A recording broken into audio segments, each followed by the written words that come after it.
Hi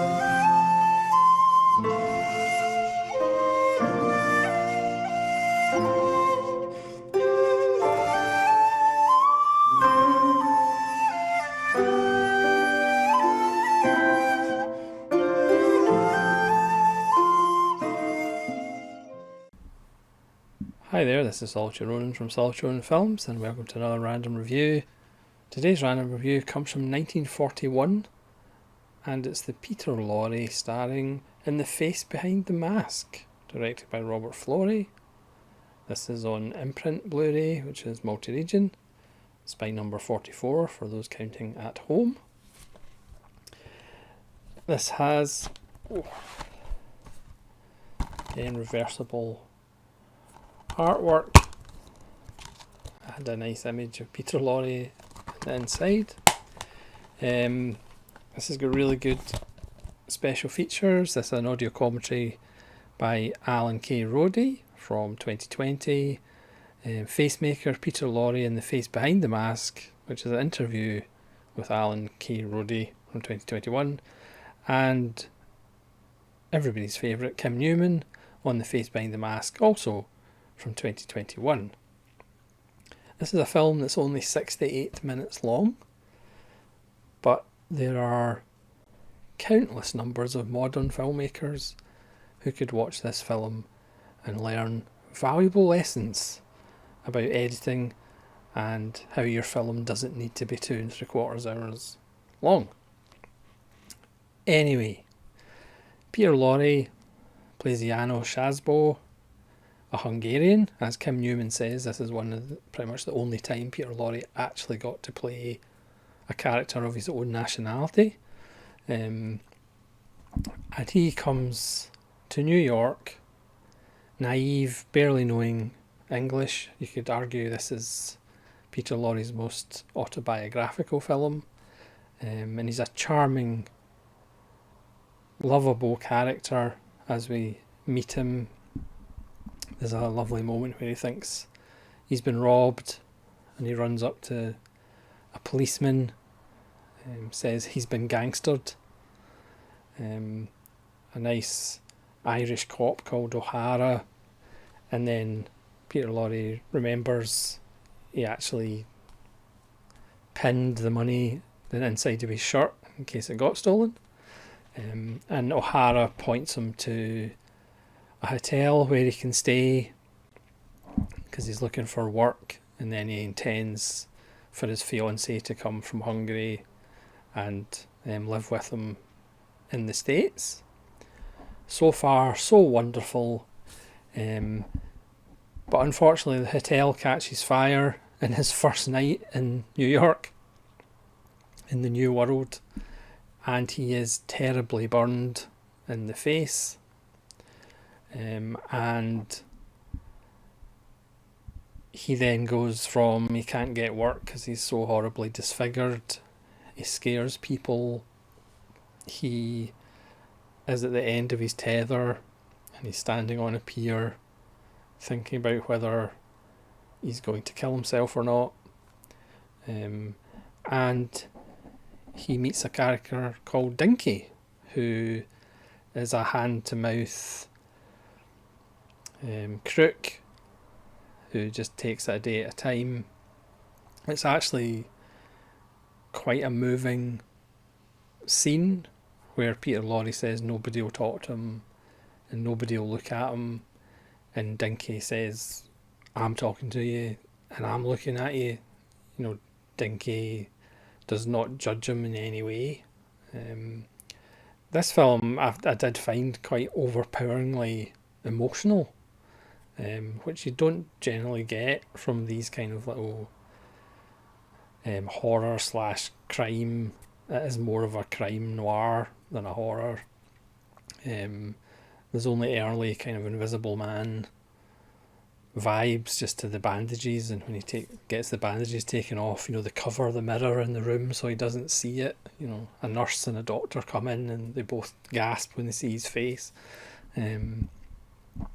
But Dinky helps him out with the money he just stole from somebody's wallet, and begrudgingly Peter Lorre goes down a life of crime to get money because he can't work any other way, even although he knows it's wrong.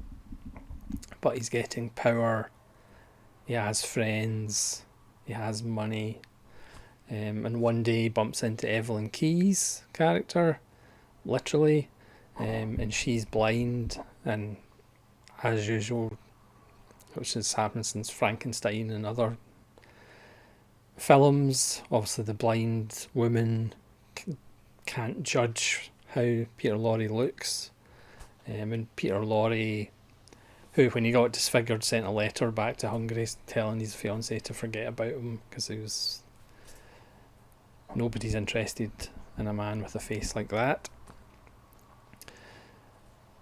But Evelyn Keyes' character shows him that somebody can care for him, and he has plans to retire and live in a nice little house in the country with Evelyn Keyes and a dog.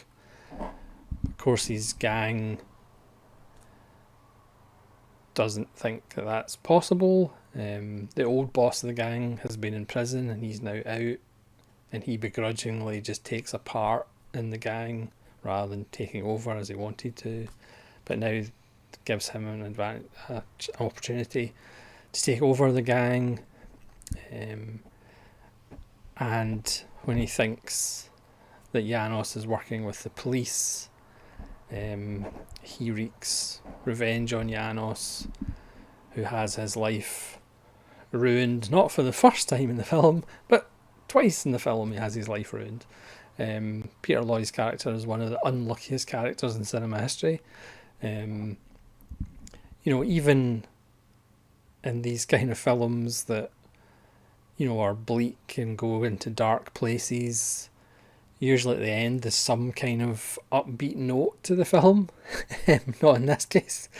It's fairly bleak, but it does lead to a nice climax, and how everything works out.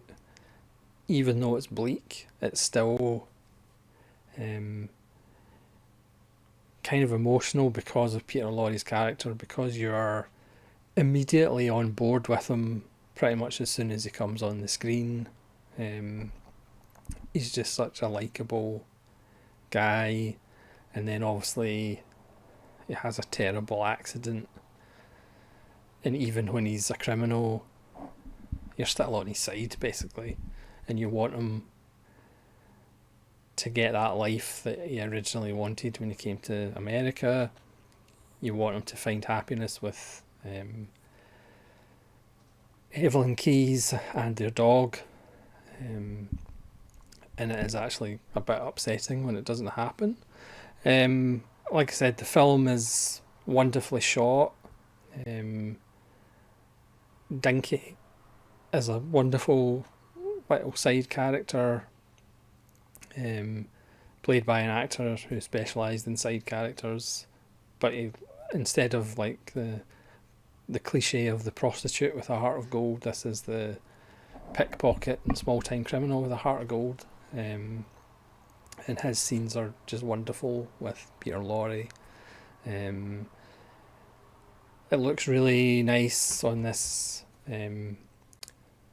Blu-ray. It is just a 1080 transfer. It's not 2K or 4K or anything, but it still looks really good. The set piece with the fire in the hotel is really well done, because again, obviously it's 1941, so there ain't no CGI fire. That's real fire they're dealing with. Again, the extras are really good. The commentary by Rhodey and the interview with Rhodey, as he talks about Peter Lorre's morphine addiction that he had, which I didn't realise lasted as long as it actually did. The fact that, obviously he died really young at the age of 59 as well, just because his health was in such bad shape. And obviously Kim Newman's fantastic as well. I mean, the director, Robert Florey, as the two critics discuss, is probably most famous for almost directing Frankenstein for Universal, before it was James Whale. But according to Kim Newman, he was quoted as saying that his film of Frankenstein wouldn't be as good as James Whale's anyway. So that's a little bit of humility, which you don't always get from directors and classic Hollywood directors. But as Kim Newman says, allegedly from all the writings about the man, he was actually a nice man, which, as Kim Newman says, you can't actually say that about quite a lot of classic Hollywood directors. They all were tyrants of one kind or another. But this is an absolutely wonderful film.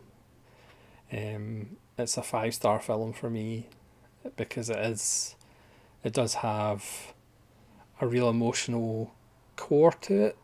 And again, 6 to 8 minutes, it's just shot so economically but so beautifully, and really gets from A to B to C so efficiently that, like I said, lots of modern filmmakers could take lessons from it.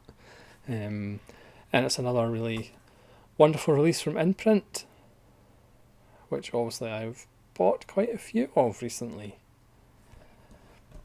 So thanks very much for watching this very quick and random review of The Face Behind the Mask.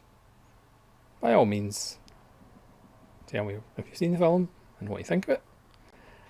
And hopefully you'll join me again for more random reviews. This is Solitary Ronan from Solitary Ronan Films, saying farewell.